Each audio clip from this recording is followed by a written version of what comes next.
Hello, and welcome to another episode of Incremental Doom. Tonight, the third of our four-part tale. Previously, the first spirit sent to Ebenezer led him through the portal of the past to recall himself at Christmas as a happy young man, but also to see how he began to narrow and harden. Now, as the holy day approaches apace, a second spirit is impending. What vision will it show him to further sear his soul and shatter his shell? A Christmas Carol by Charles Dickens. Stave 3, the second of the three spirits.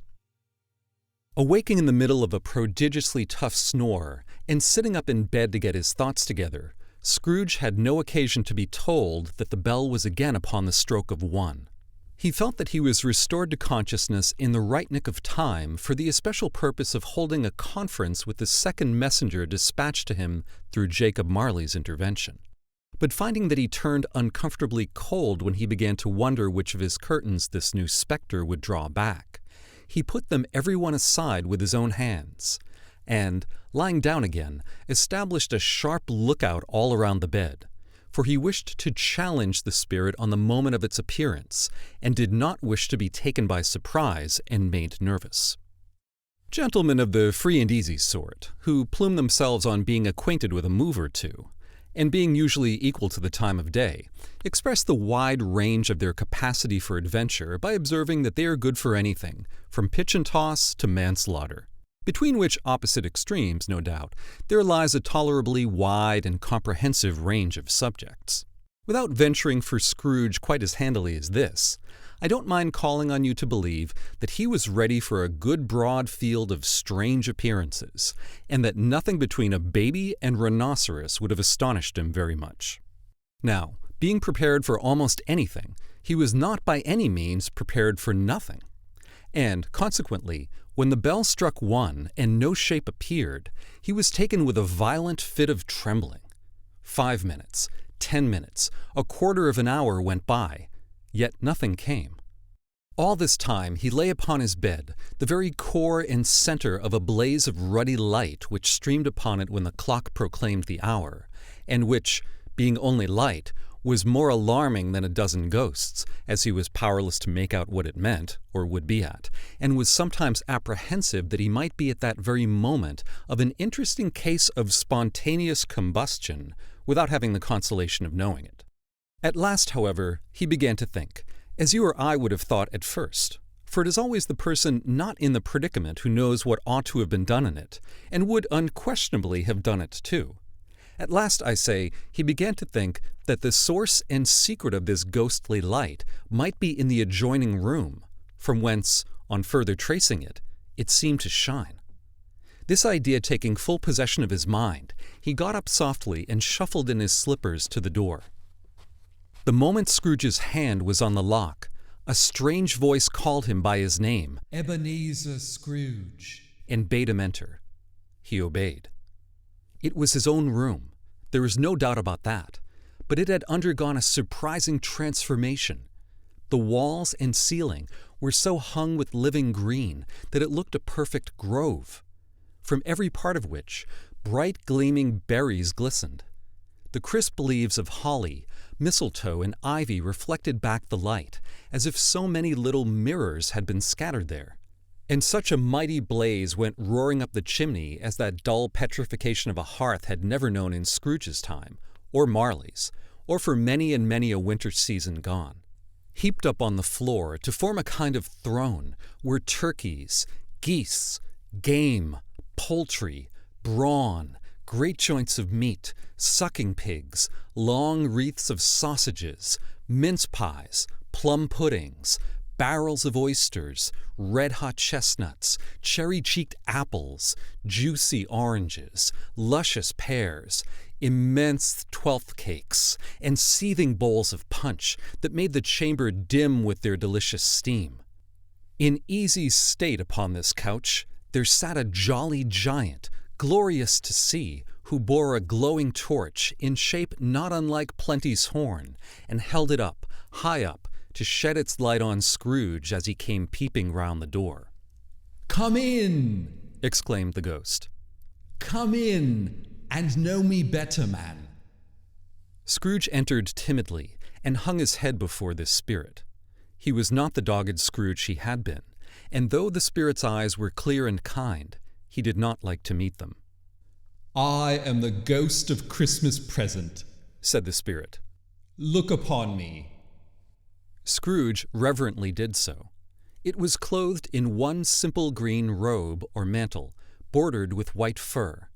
This garment hung so loosely on the figure that its capacious breast was bare, as if disdaining to be warded or concealed by any artifice. Its feet, observable beneath the ample folds of the garment, were also bare, and on its head it wore no other covering than a holly wreath, set here and there with shining icicles. Its dark brown curls were long and free as its genial face, its sparkling eye, its open hand, its cheery voice, its unconstrained demeanor, and its joyful air. Girded round its middle was an antique scabbard, but no sword was in it, and the ancient sheath was eaten up with rust. You have never seen the like of me before. Never, Scrooge made answer to it. Have never walked forth with the younger members of my family? Meaning, for I am very young, my elder brothers born in these later years? Pursued the phantom. I don't think I have. I'm afraid I have not. Have you had many brothers, Spirit? More than 1,800. A tremendous family to provide for, muttered Scrooge. The ghost of Christmas present rose. Spirit, said Scrooge submissively, conduct me where you will. I went forth last night on compulsion, and I learned a lesson which is working now. Tonight, if you have aught to teach me, let me profit by it. Touch my robe. Scrooge did as he was told, and held it fast. Holly, mistletoe, red berries, ivy, turkeys, geese, game, poultry, brawn, meat, pigs, sausages, oysters, pies, pudding, fruit, and punch, all vanished instantly. So did the room, the fire, the ruddy glow, the hour of night. And they stood in the city streets on Christmas morning, where, for the weather was severe, the people made a rough but brisk and not unpleasant kind of music in scraping the snow from the pavement in front of their dwellings and from the tops of their houses, whence it was mad delight to the boys to see it come plumping down into the road below and splitting into artificial little snowstorms. The house fronts looked black enough, and the windows blacker, contrasting with the smooth white sheet of snow upon the roofs, and with the dirtier snow upon the ground, which last deposit had been plowed up in deep furrows by the heavy wheels of carts and wagons, furrows that crossed and recrossed each other hundreds of times where the great streets branched off, and made intricate channels hard to trace in the thick yellow mud and icy water. The sky was gloomy, and the shortest streets were choked up with a dingy mist, half-thawed, half-frozen, whose heavier particles descended in a shower of sooty atoms, as if all the chimneys in Great Britain had, by one consent, caught fire, and were blazing away to their dear hearts' content. There was nothing very cheerful in the climate or the town, and yet there was an air of cheerfulness abroad that the clearest summer air and the brightest summer sun might have endeavored to diffuse in vain. For the people who were shoveling away on the housetops were jovial and full of glee, calling out to one another from the parapets, and now and then exchanging a facetious snowball, better-natured missile far than many a wordy jest, laughing heartily if it went right, and not less heartily if it went wrong. The poulterers' shops were still half open, and the fruiterers were radiant in their glory. There were great, round, pot-bellied baskets of chestnuts, shaped like the waistcoats of jolly old gentlemen, lolling at the doors and tumbling out into the street in their apoplectic opulence.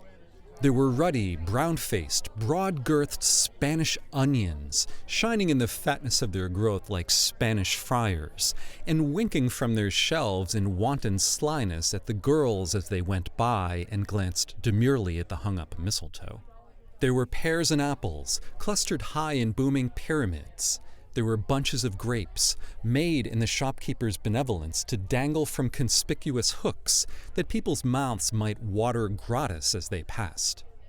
There were piles of filberts, mossy and brown, recalling in their fragrance ancient walks among the woods and pleasant shufflings ankle-deep through withered leaves. There were Norfolk biffins, squat and swarthy, setting off the yellow of the oranges and lemons, and, in the great compactness of their juicy persons, urgently entreating and beseeching to be carried home in paper bags and eaten after dinner. The very gold and silver fish, set forth among these choice fruits in a bowl, though members of a dull and stagnant-blooded race, appeared to know that there was something going on, and, to a fish, went gasping round and round their little world in slow and passionless excitement. The grocers, oh, the grocers, nearly closed with perhaps 2 shutters down, or 1, but through those gaps such glimpses. It was not alone that the scales descending on the counter made a merry sound, or that the twine and roller parted company so briskly, or that the canisters were rattled up and down like juggling tricks, or even that the blended scents of tea and coffee were so grateful to the nose, or even that the raisins were so plentiful and rare, the almonds so extremely white, the sticks of cinnamon so long and straight, the other spices so delicious, the candied fruit so caked and spotted with molten sugar as to make the coldest lookers-on feel faint and subsequently bilious. Nor was it that the figs were moist and pulpy, or that the French plums blushed in modest tartness from their highly decorated boxes, or that everything was good to eat and in its Christmas dress, but the customers were all so hurried and so eager in the hopeful promise of the day that they tumbled up against each other at the door, crashing their wicker baskets wildly, and left their purchases upon the counter, and came running back to fetch them, and committed hundreds of the like mistakes in the best humor possible, while the grocer and his people were so frank and fresh that the polished hearts with which they fastened their aprons behind might have been their own, worn outside for general inspection and for Christmas daws to peck at if they chose. But soon the steeples called good people all to church and chapel, and away they came, flocking through the streets in their best clothes and with their gayest faces. And at the same time there emerged from scores of by-streets, lanes, and nameless turnings innumerable people carrying their dinners to the bakers' shops. The sight of these poor resellers appeared to interest the spirit very much, for he stood with Scrooge beside him in a baker's doorway, and, taking off the covers as their bearers passed, sprinkled incense on their dinners from his torch. And it was a very uncommon kind of torch, for once or twice when there were angry words between some dinner carriers who had jostled each other, he shed a few drops of water on them from it, and their good humor was restored directly. For they said it was a shame to quarrel upon Christmas Day. And so it was. God love it, so it was. In time, the bells ceased, and the bakers were shut up.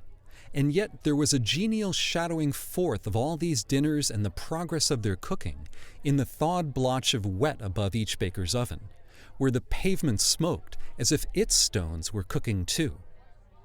"Is there a peculiar flavor in what you sprinkle from your torch?" asked Scrooge. "There is. My own." "Would it apply to any kind of dinner on this day?" "To any kindly given. To a poor one most." "Why to a poor one most?" "Because it needs it most." "Spirit," said Scrooge, after a moment's thought, "I wonder you, of all the beings in the many worlds about us, should desire to cramp these people's opportunities of innocent enjoyment." "I?" "You would deprive them of their means of dining every 7th day, often the only day on which they can be said to dine at all. Wouldn't you?" "I?" "You seek to close these places on the 7th day, and it comes to the same thing." "I seek?" "Forgive me if I am wrong. It has been done in your name, or at least in that of your family." "There are some upon this earth of yours who lay claim to know us, and who do their deeds of passion, pride, ill will, hatred, envy, bigotry, and selfishness in our name, who are as strange to us and all our kith and kin as if they had never lived. Remember that, and charge their doings on themselves, not us." Scrooge promised that he would, and they went on, invisible as they had been before, into the suburbs of the town. It was a remarkable quality of the ghost, which Scrooge had observed at the baker's, that, notwithstanding his gigantic size, he could accommodate himself to any place with ease, and that he stood beneath a low roof quite as gracefully and like a supernatural creature as it was possible he could have done in any lofty hall. And perhaps it was the pleasure the good spirit had in showing off this power of his, or else it was his own kind, generous, hearty nature, and his sympathy with all poor men, that led him straight to Scrooge's clerks. For there he went, and took Scrooge with him, holding to his robe. And on the threshold of the door the spirit smiled, and stopped to bless Bob Cratchit's dwelling with the sprinkling of his torch. Think of that. Bob had but 15 bob a week himself. He pocketed on Saturdays but 15 copies of his Christian name. And yet the ghost of Christmas present blessed his 4-roomed house. Then rose up Mrs. Cratchit, Cratchit's wife, dressed out but poorly in a twice-turned gown, but brave in ribbons, which are cheap and make a goodly show for 6pence. And she laid the cloth, assisted by Belinda Cratchit, second of her daughters, also brave in ribbons, while Master Peter Cratchit plunged a fork into the saucepan of potatoes, and, getting the corners of his monstrous shirt collar, Bob's private property, conferred upon his son and heir in honor of the day, into his mouth, rejoiced to find himself so gallantly attired, and yearned to show his linen in the fashionable parks. And now 2 smaller Cratchits, boy and girl, came tearing in, screaming that outside the baker's they had smelt the goose and known it for their own. And basking in luxurious thoughts of sage and onion, these young Cratchits danced about the table and exalted Master Peter Cratchit to the skies, while he, not proud, although his collars nearly choked him, blew the fire until the slow potatoes, bubbling up, knocked loudly at the saucepan lid to be let out and peeled. "What has ever got your precious father, then?" said Mrs. Cratchit. "And your brother, Tiny Tim? And Martha weren't as late last Christmas Day by half an hour?" "Here's Martha, mother," said a girl, appearing as she spoke. "Here's Martha, mother," cried the 2 young Cratchits. "Hurrah, there's such a goose, Martha." "Why, bless your heart alive, my dear, how late you are," said Mrs. Cratchit, kissing her a dozen times and taking off her shawl and bonnet for her with officious zeal. "We'd a deal of work to finish up last night," replied the girl. "and had to clear away this morning, mother." "Well, never mind, so long as you are come. Sit ye down before the fire, my dear, and have a warm. Lord bless ye. Now, there's father coming," cried the 2 young Cratchits, who were everywhere at once. "Hide, Martha, hide." So Martha hid herself, and in came little Bob, the father, with at least 3 feet of comforter, exclusive of the fringe, hanging down before him, and his threadbare clothes darned up and brushed to look seasonable, and Tiny Tim upon his shoulder. Alas, for Tiny Tim he bore a little crutch, and had his limbs supported by an iron frame. "Why, where's our Martha?" cried Bob Cratchit, looking round. "Not coming," said Mrs. Cratchit. "Not coming?" said Bob, with a sudden declension in his high spirits, for he had been Tim's blood horse all the way home from church, and had come home rampant. "Not coming upon Christmas Day?" Martha didn't like to see him disappointed, if it were only in joke.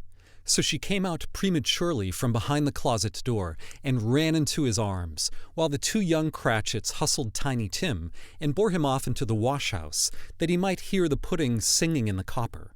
"And how did little Tim behave?" asked Mrs. Cratchit, when she had rallied Bob on his credulity, and Bob had hugged his daughter to his heart's content.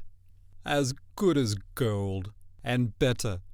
Somehow he gets thoughtful sitting by himself so much, and thinks the strangest things you ever heard. He told me, coming home, that he hoped the people saw him in the church, because he was a cripple, and it might be pleasant for them to remember upon Christmas Day who made lame beggars walk and blind men see. Bob's voice was tremulous when he told him this, and trembled more when he said that Tiny Tim was growing strong and hearty. His active little crutch was heard upon the floor, and back came Tiny Tim before another word was spoken, escorted by his brother and sister to his stool before the fire. And while Bob, turning up his cuffs, as if, poor fellow, they were capable of being made more shabby, compounded some hot mixture in a jug with gin and lemons, and stirred it round and round and put it on the hob to simmer, Master Peter and the two ubiquitous young Cratchits went to fetch the goose, with which they soon returned in high procession. Such a bustle ensued that you might have thought a goose the rarest of all birds, a feathered phenomenon to which a black swan was a matter of course. And in truth it was something very like it in that house. Mrs. Cratchit made the gravy, ready beforehand in a little saucepan hissing hot. Master Peter mashed the potatoes with incredible vigor. Miss Belinda sweetened up the applesauce. Martha dusted the hot plates. Bob took Tiny Tim beside him in a tiny corner at the table. The two young Cratchits set chairs for everybody, not forgetting themselves, and mounting guard upon their posts, crammed spoons into their mouths, lest they should shriek for goose before their turn came to be helped. At last the dishes were set on, and grace was said. It was succeeded by a breathless pause, as Mrs. Cratchit, looking slowly along the carving knife, prepared to plunge it in the beast. But when she did, and when the long-expected gush of stuffing issued forth, one murmur of delight arose all around the board, and even Tiny Tim, excited by the two young Cratchits, beat on the table with the handle of his knife, and feebly cried hurrah. There never was such a goose. Bob said he didn't believe there ever was such a goose cooked. Its tenderness and flavor, size and cheapness were the themes of universal admiration. Eked out by applesauce and mashed potatoes, it was a sufficient dinner for the whole family. Indeed, as Mrs. Cratchit said with great delight, surveying one small atom of a bone upon the dish, they hadn't ate it all at last. Yet every one had enough, and the youngest Cratchits in particular were steeped in sage and onion to the eyebrows. But now, the plates being changed by Miss Belinda, Mrs. Cratchit left the room alone, too nervous to bear witness, to take the pudding up and bring it in. Suppose it should not be done enough? Suppose it should break in turning out? Suppose somebody should have got over the wall of the backyard and stolen it while they were merry with the goose? A supposition at which the two young Cratchits became livid. All sorts of horrors were supposed. Hello! A great deal of steam. The pudding was out of the copper. A smell like a washing day. That was the cloth. A smell like an eating house and a pastry cook's next door to each other, with a laundress's next door to that. That was the pudding. In half a minute Mrs. Cratchit entered, flushed but smiling proudly with the pudding, like a speckled cannonball, so hard and firm, blazing in half a quatern of ignited brandy, and bedight with Christmas holly stuck to the top. Oh, a wonderful pudding! Bob Cratchit said, and calmly too, that he regarded it as the greatest success achieved by Mrs. Cratchit since their marriage. Mrs. Cratchit said that now the weight was off her mind, she would confess that she had her doubts about the quantity of flour. Everybody had something to say about it, but nobody said or thought it was at all a small pudding for a large family. It would have been flat heresy to do so. Any Cratchit would have blushed to hint at such a thing. At last the dinner was all done. The cloth was cleared, the hearth swept, and the fire made up. The compound in the jug being tasted and considered perfect, apples and oranges were put upon the table, and a shovelful of chestnuts on the fire. Then all the Cratchit family drew round the hearth, in what Bob Cratchit called a circle, meaning half a one, and at Bob Cratchit's elbow stood the family display of glass, 2 tumblers and a custard cup without a handle.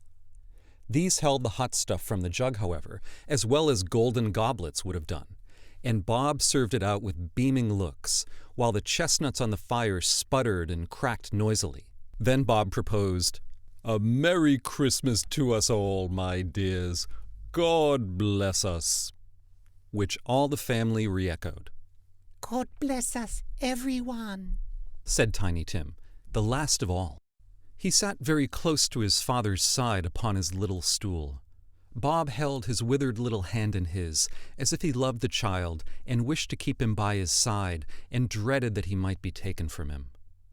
"Spirit," said Scrooge, with an interest he had never felt before, "tell me if Tiny Tim will live."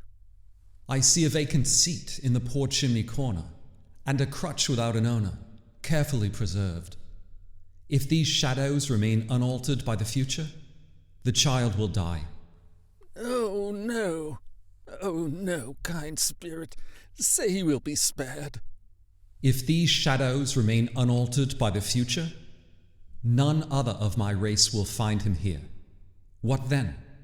If he be like to die, he had better do it, and decrease the surplus population. Scrooge hung his head to hear his own words quoted by the Spirit, and was overcome with penitence and grief. Man, if man you be in heart, not adamant, forbear that wicked cant until you have discovered what the surplus is and where it is. Will you decide what men shall live, what men shall die? It may be that in the sight of heaven you are more worthless and less fit to live than millions like this poor man's child. Oh God, to hear the insect on the leaf pronouncing on the too much life among his hungry brothers in the dust. Scrooge bent before the ghost's rebuke, and, trembling, cast his eyes upon the ground. But he raised them speedily on hearing his own name. "Mr. Scrooge," said Bob. "I'll give you Mr. Scrooge, the founder of the feast." The founder of the feast, indeed, cried Mrs. Cratchit, reddening. I wish I had him here. I'd give him a piece of my mind to feast upon, and I hope he'd have a good appetite for it. "My dear, the children, Christmas Day." It should be Christmas Day, I am sure, on which one drinks the health of such an odious, stingy, hard, unfeeling man as Mr. Scrooge. You know he is, Robert. Nobody knows it better than you do, poor fellow. "My dear," was Bob's mild answer, "Christmas Day." I'll drink to his health for your sake and the day's, not for his. Long life to him, a Merry Christmas and a Happy New Year. He'll be very merry and very happy, I have no doubt. The children drank the toast after her. It was the first of their proceedings which had no heartiness. Tiny Tim drank it last of all, but he didn't care 2 pence for it.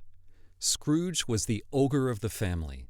The mention of his name cast a dark shadow on the party, which was not dispelled for a full 5 minutes. After it had passed away, they were 10 times merrier than before, for the mere relief of Scrooge the Baleful being done with. Bob Cratchit told them how he had a situation in his eye for Master Peter, which would bring in, if obtained, full 5 and 6 pence weekly. The 2 young Cratchits laughed tremendously at the idea of Peter's being a man of business, and Peter himself looked thoughtfully at the fire from between his collars, as if he were deliberating what particular investments he should favor when he came into the receipt of that bewildering income. Martha, who was a poor apprentice at a milliner's, then told them what kind of work she had to do, and how many hours she worked at a stretch, and how she meant to lie abed tomorrow morning for a good long rest, tomorrow being a holiday she passed at home. Also, how she had seen a countess and a lord some days before, and how the lord was about as tall as Peter, at which Peter pulled up his collars so high that you couldn't have seen his head if you had been there. All this time the chestnuts and the jug went round and round, and by they had a song about a lost child traveling in the snow from Tiny Tim, who had a plaintive little voice and sang it very well indeed. There was nothing of high mark in this. They were not a handsome family. They were not well dressed. Their shoes were far from being waterproof. Their clothes were scanty, and Peter might have known, and very likely did, the inside of a pawnbroker's. But they were happy, grateful, pleased with one another, and contented with the time. And when they faded, and looked happier yet in the bright sprinklings of the Spirit's torch at parting, Scrooge had his eye upon them, and especially on Tiny Tim, until the last.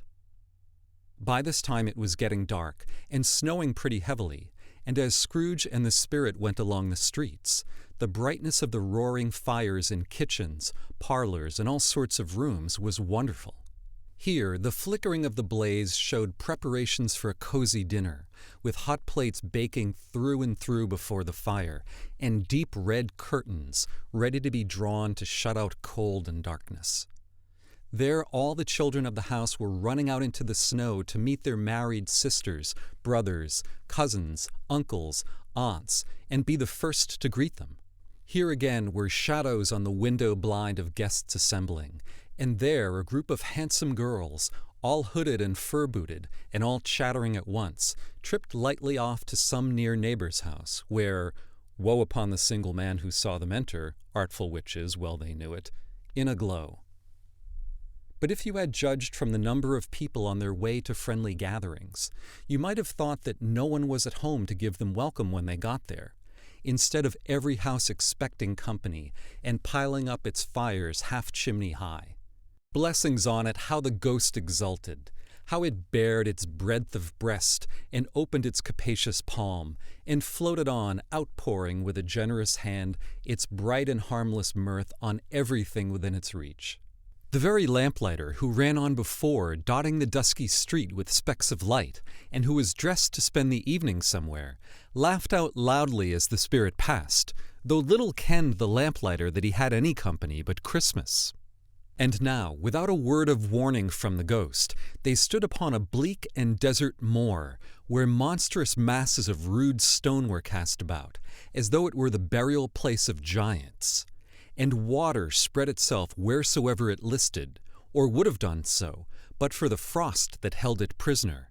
And nothing grew but moss and furze, and coarse rank grass. Down in the west, the setting sun had left a streak of fiery red, which glared upon the desolation for an instant, like a sullen eye, and frowning lower, lower, lower yet, was lost in the thick gloom of darkest night. "What place is this?" asked Scrooge. "A place where miners live, who labor in the bowels of the earth," returned the spirit. "But they know me. See?" A light shone from beyond the window of a hut, and swiftly they advanced towards it. Passing through the wall of mud and stone, they found a cheerful company assembled round a glowing fire. An old man and woman, with their children and their children's children, and another generation beyond that, all decked out gaily in their holiday attire. The old man, in a voice that seldom rose above the howling of the wind upon the barren waste, was singing them a Christmas song. It had been a very old song when he was a boy, and from time to time they all joined in the chorus.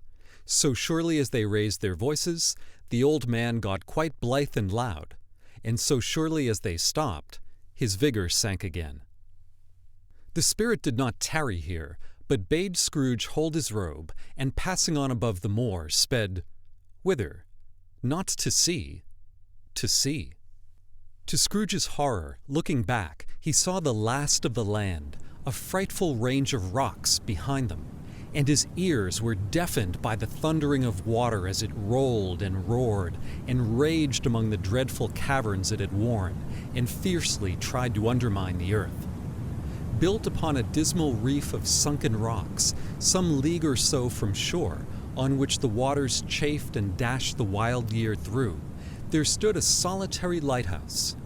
Great heaps of seaweed clung to its base, and storm birds, born of the wind one might suppose as seaweed of the water, rose and fell above it like the waves they skimmed. But even here, two men who watched the light had made a fire that through the loophole in the thick stone wall shed out a ray of brightness on the awful sea. Joining their horny hands over the rough table at which they sat, they wished each other Merry Christmas and their can of grog. And one of them, the elder too, with his face all damaged and scarred with hard weather, as the figurehead of an old ship might be, struck up a sturdy song that was like a gale in itself. Again the ghost sped on, above the black and heaving sea, on, until, being far away, as he told Scrooge, from any shore, they lighted on a ship. They stood beside the helmsman at the wheel, the lookout in the bow, the officers who had the watch. Dark, ghostly figures in their several stations, but every man among them hummed a Christmas tune, or had a Christmas thought, or spoke below his breath to a companion of some bygone Christmas day with homeward hopes belonging to it. And every man on board, waking or sleeping, good or bad, had had a kinder word for another on that day than on any day in the year, and had shared to some extent in its festivities, and had remembered those he cared for at a distance, and had known that they delighted to remember him. It was a great surprise to Scrooge, while listening to the moaning of the wind, and thinking what a solemn thing it was to move on through the lonely darkness over an unknown abyss, whose depths were secrets as profound as death. It was a great surprise to Scrooge, while thus engaged, to hear a hearty laugh. It was a much greater surprise to Scrooge to recognize it as his own nephew's, and to find himself in a bright, dry, gleaming room, with the spirits standing smiling by his side, and looking at that same nephew with approving affability. Laughed Scrooge's nephew. If you should happen by any unlikely chance to know a man more blessed in a laugh than Scrooge's nephew, all I can say is, I should like to know him too. Introduce him to me, and I'll cultivate his acquaintance. It is a fair, even-handed, noble adjustment of things that while there is infection in disease and sorrow, there is nothing in the world so irresistibly contagious as laughter and good humor. When Scrooge's nephew laughed in this way, holding his sides, rolling his head, and twisting his face into the most extravagant contortions, Scrooge's niece, by marriage, laughed as heartily as he. And their assembled friends, being not a bit behindhand, roared out lustily.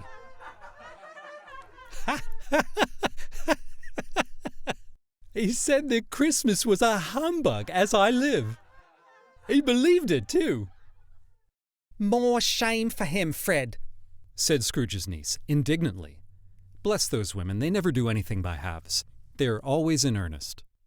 She was very pretty, exceedingly pretty, with a dimpled, surprised-looking, capital face, a ripe little mouth that seemed made to be kissed, and no doubt it was, all kinds of good little dots about her chin that melted into one another when she laughed, and the sunniest pairs of eyes you ever saw in any little creature's head.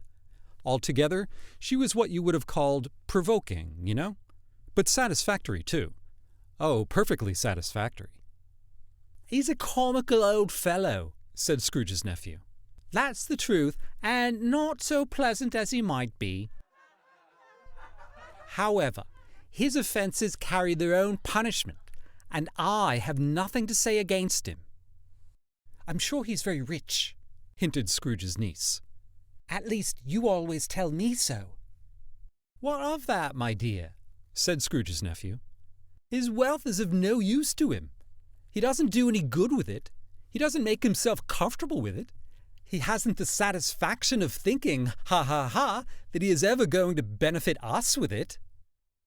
I have no patience with him, observed Scrooge's niece. Scrooge's niece's sisters and all the other ladies expressed the same opinion. Oh, I have. I'm sorry for him. I couldn't be angry with him if I tried. Who suffers by his ill whims? Himself, always. Here, he takes it into his head to dislike us, and he won't come and dine with us.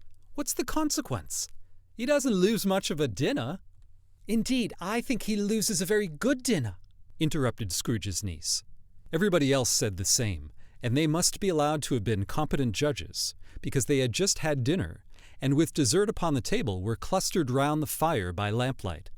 Well, I'm very glad to hear it, said Scrooge's nephew, because I haven't great faith in these young housekeepers. What do you say, Topper? Topper had clearly got his eye upon one of Scrooge's niece's sisters, for he answered that a bachelor was a wretched outcast who had no right to express an opinion on the subject. Whereat Scrooge's niece's sister, the plump one with the lace tucker, not the one with the roses, blushed. Do go on, Fred, said Scrooge's niece, clapping her hands. He never finishes what he begins to say. He is such a ridiculous fellow. Scrooge's nephew revelled in another laugh, and as it was impossible to keep the infection off, though the plump sister tried hard to do it with aromatic vinegar, his example was unanimously followed. I was only going to say that the consequence of his taking a dislike to us and not making merry with us is, as I think, that he loses some pleasant moments which could do him no harm. I am sure he loses pleasanter companions than he can find in his own thoughts, either in his mouldy old office or his dusty chambers. I mean to give him the same chance every year, whether he likes it or not, for I pity him. He may rail at Christmas till he dies, but he can't help thinking better of it. I defy him, if he finds me going there, in good temper, year after year, and saying, "Uncle Scrooge, how are you?" If it only puts him in the vein to leave his poor clerk £50, that's something. And I think I shook him yesterday. It was their turn now to laugh at the notion of his shaking Scrooge. But being thoroughly good-natured, and not much caring what they laughed at, so that they laughed at any rate, he encouraged them in their merriment, and passed the bottle joyously. After tea, they had some music, for they were a musical family, and knew what they were about when they sung a glee or catch, I can assure you. Especially Topper, who could growl away in the bass like a good one, and never swell the large veins in his forehead, or get red in the face over it. Scrooge's niece played well upon the harp, and played among other tunes a simple little air, a mere nothing, you might learn to whistle it in 2 minutes, which had been familiar to the child who fetched Scrooge from the boarding school, as he had been reminded by the ghost of Christmas past. When this strain of music sounded, all the things that the ghost had shown him came upon his mind. He softened more and more, and thought that if he could have listened to it often, years ago, he might have cultivated the kindnesses of life for his own happiness, with his own hands, without resorting to the sexton's spade that buried Jacob Marley. But they didn't devote the whole evening to music. After a while they played at forfeits, for it's good to be children sometimes, and never better than at Christmas, when its mighty founder was a child himself. Stop. There was first a game at Blind Man's Buff. Of course there was. And I no more believe Topper was really blind than I believe he had eyes in his boots. My opinion is that it was a done thing between him and Scrooge's nephew, and that the ghost of Christmas Present knew it. The way he went after that plump sister in the lace tucker was an outrage on the credulity of human nature. Knocking down the fire irons, tumbling over the chairs, bumping against the piano, smothering himself among the curtains, wherever she went, there went he. He always knew where the plump sister was. He wouldn't catch anybody else. If you had fallen up against him, as some of them did on purpose, he would have made a feint of endeavoring to seize you, which would have been an affront to your understanding, and would have instantly sidled off in the direction of the plump sister. She often cried out that it wasn't fair, and it really was not. But when at last he caught her, when, in spite of all her silken rustlings and her rapid flutterings past him, he got her into a corner whence there was no escape, then his conduct was the most execrable. For his pretending not to know her, his pretending that it was necessary to touch her headdress, and further to assure himself of her identity by pressing a certain ring upon her finger, and a certain chain about her neck, was vile, monstrous. No doubt she told him her opinion of it, when, another blind man being in office, they were so very confidential together behind the curtains. Scrooge's niece was not of the blind man's buff party, but was made comfortable with a large chair and a footstool in a snug corner, where the ghost and Scrooge were close behind her. But she joined in the forfeits, and loved her love to admiration with all the letters of the alphabet. Likewise, at the game of how, when, and where, she was very great, and to the secret joy of Scrooge's nephew, beat her sisters hollow, though they were sharp girls too, as Topper could have told you. There might have been 20 people there, young and old, but they all played. And so did Scrooge, for wholly forgetting in the interest he had in what was going on that his voice made no sound in their ears, he sometimes came out with his guess quite loud, and very often guessed quite right too. For the sharpest needle, best Whitechapel warranted not to cut in the eye, was not sharper than Scrooge, blunt as he took it in his head to be. The ghost was greatly pleased to find him in this mood, and looked upon him with such favor that he begged like a boy to be allowed to stay until the guests departed. But this, the spirits said, could not be done. "Here's a new game," said Scrooge. "1/2 hour, spirit, Only one? It was a game called Yes and No, where Scrooge's nephew had to think of something, and the rest must find out what, he only answering to their questions yes or no, as the case was. The brisk fire of questioning to which he was exposed elicited from him that he was thinking of an animal, a live animal, rather a disagreeable animal, a savage animal, an animal that growled and grunted sometimes and talked sometimes, and lived in London, and walked about the streets, and wasn't made a show of, and wasn't led by anybody, and didn't live in a menagerie, and was never killed in a market, and was not a horse, or an ass, or a cow, or a bull, or a tiger, or a dog, or a pig, or a cat, or a bear. At every fresh question that was put to him, the nephew burst into a fresh roar of laughter, and was so inexpressibly tickled that he was obliged to get off the sofa and stamp. At last, the plump sister, falling into a similar state, cried out, "I have found it out! I know what it is, Fred! I know what it is!" "What is it?" "It's your Uncle Scrooge!" Which it certainly was. Admiration was the universal sentiment, though some objected that the reply to, "Is it a bear?" ought to have been, "Yes," inasmuch as an answer in the negative was sufficient to have diverted their thoughts from Mr. Scrooge, supposing they had ever had any tendency that way.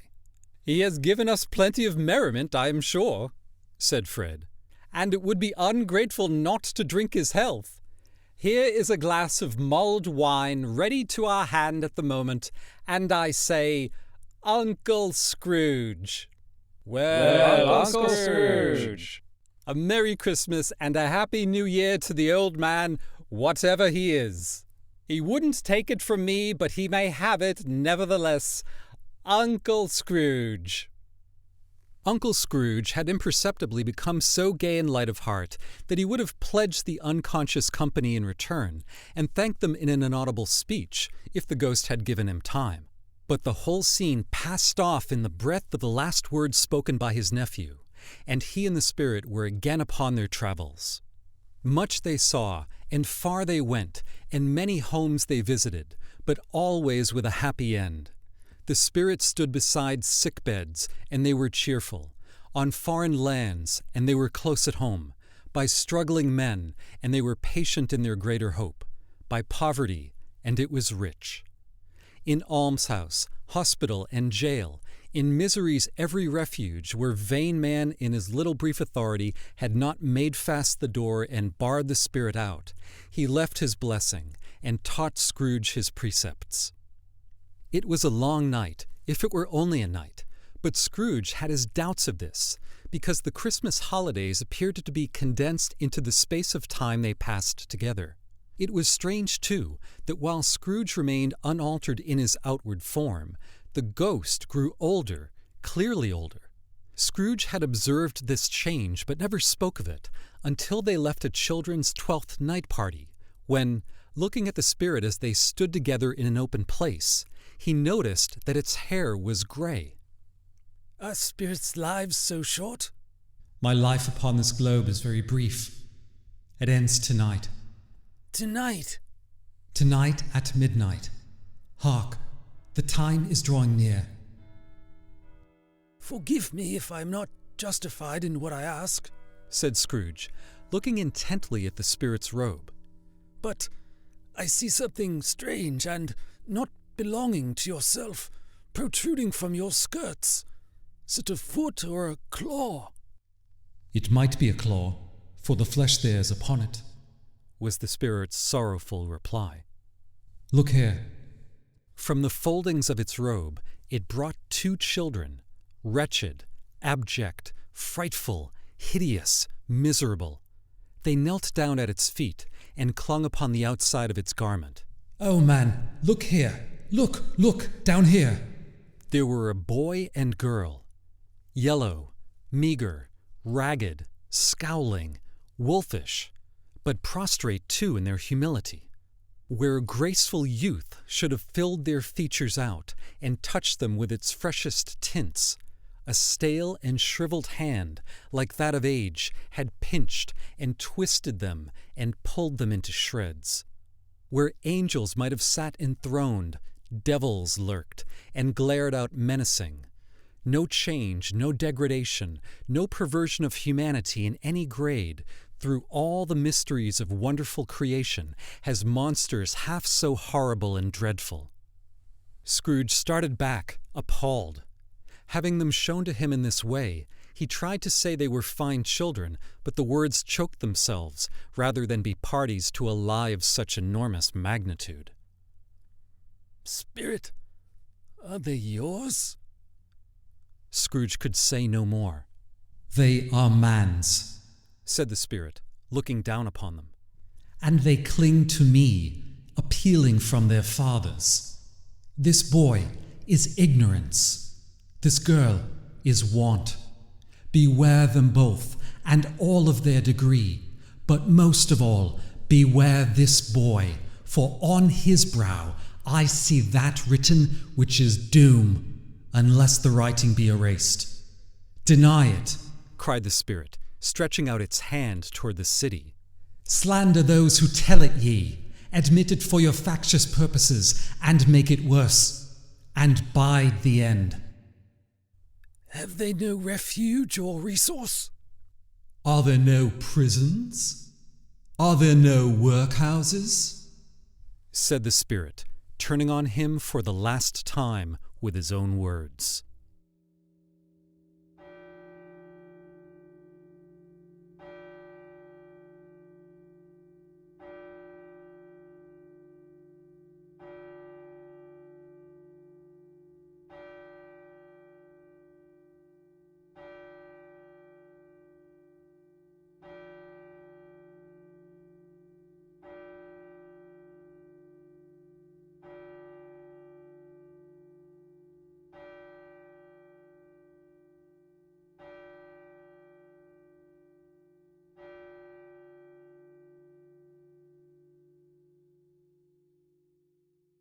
Scrooge looked about him for the ghost, and saw it not. As the last stroke ceased to vibrate, he remembered the prediction of old Jacob Marley, and, lifting up his eyes, beheld a solemn phantom, draped and hooded, coming like a mist along the ground towards him.